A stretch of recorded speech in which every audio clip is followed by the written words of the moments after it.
Fala, investidores, como vocês estão? No vídeo de hoje vamos falar sobre Vale. É uma das maiores empresas do Brasil, ficando na quarta posição, atrás apenas do Nubank, o Itaú e a Petrobras. Hoje, o market cap da Vale é de 40 bilhões de dólares. E quando olhamos o market cap da Vale desde 2002, olha esse gráfico. Em 2008 chegou a bater quase 200 bilhões de dólares de valor de mercado. Incrível, né? Mas vale lembrar que naquela época, um dólar valia R$ 1,70 mais ou menos, né? A 2. Então, estava barato para fazer uma troca entre reais e dólar. Hoje, estamos aí com um câmbio na faixa de 6, então isso interfere bastante o market cap em dólares das nossas empresas do Brasil. E em 2016, na crise da Dilma, a Vale desvalorizou bastante, né? O market cap aqui na faixa de 12 bilhões de dólares.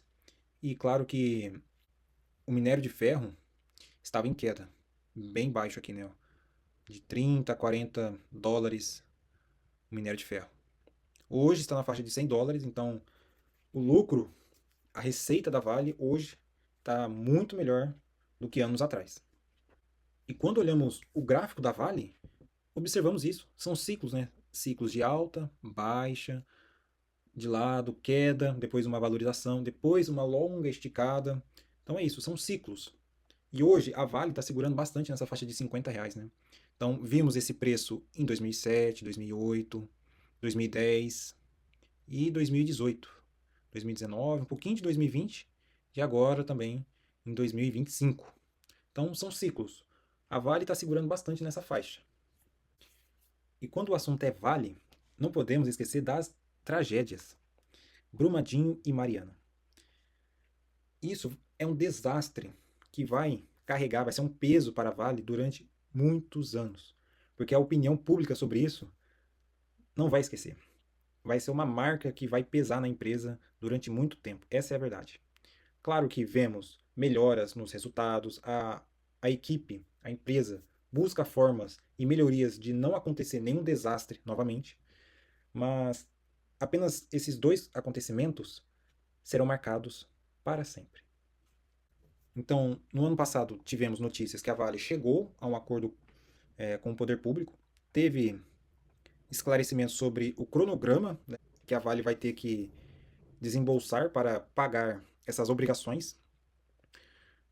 Boa parte das obrigações é até 2030, depois fica mais razoável, como pode-se dizer, e a Vale consegue pagar, né, essas obrigações, essas despesas, que foi um erro da própria empresa do passado, e consegue também gerar um caixa para fazer investimentos e sobra um pouco para pagar dividendos.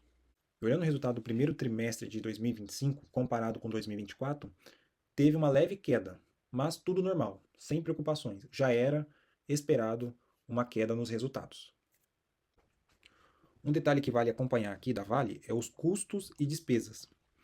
A empresa tem um custo aqui no minério de ferro de 57 dólares.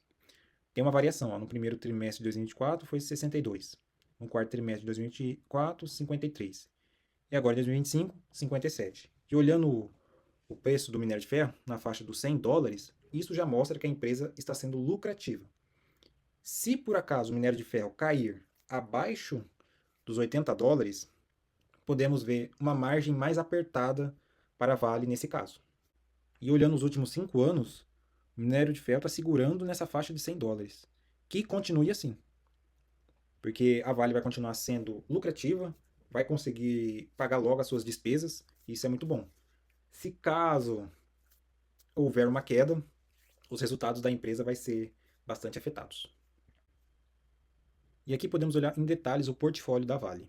Praticamente 80% é minério de ferro e 20% em metais para transição energética. Aqui que está o ponto. A empresa está diversificando, porque esse ponto aqui é a chave que vai mudar a empresa no longo prazo. O níquel e o cobre são metais essenciais no nosso dia a dia. O cobre é muito usado em fios elétricos. Aqui tem um exemplo. Eletrônicos. Aqui, eletrônicos.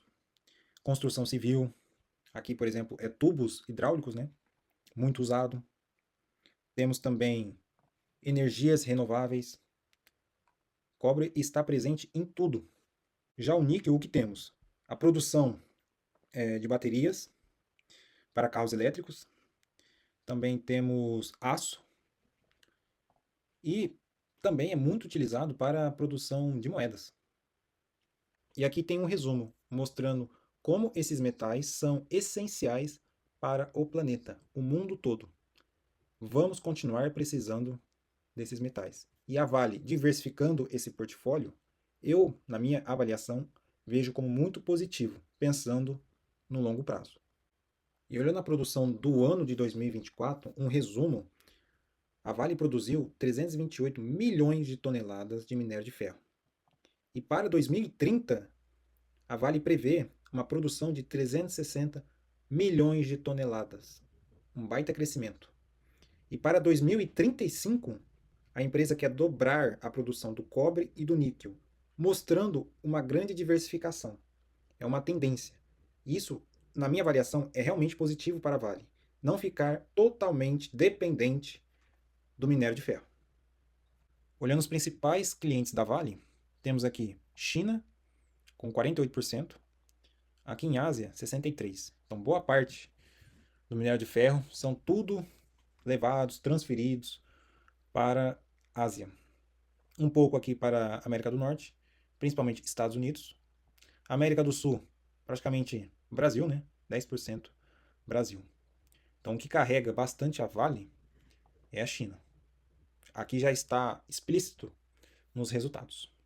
E olhando nossa empresa brasileira, a Vale, tem presença em 18 países. As principais operações estão no Brasil, 90%, e 10% espalhados aí pelo mundo. A Vale tem um controle dominado por sócios privados. A mineradora é uma corporation, ou seja, tem capital diluído e nenhum acionista com mais de 10%. Temos aqui a Prev, a BlackRock, Mitsui e um pouco em tesouraria.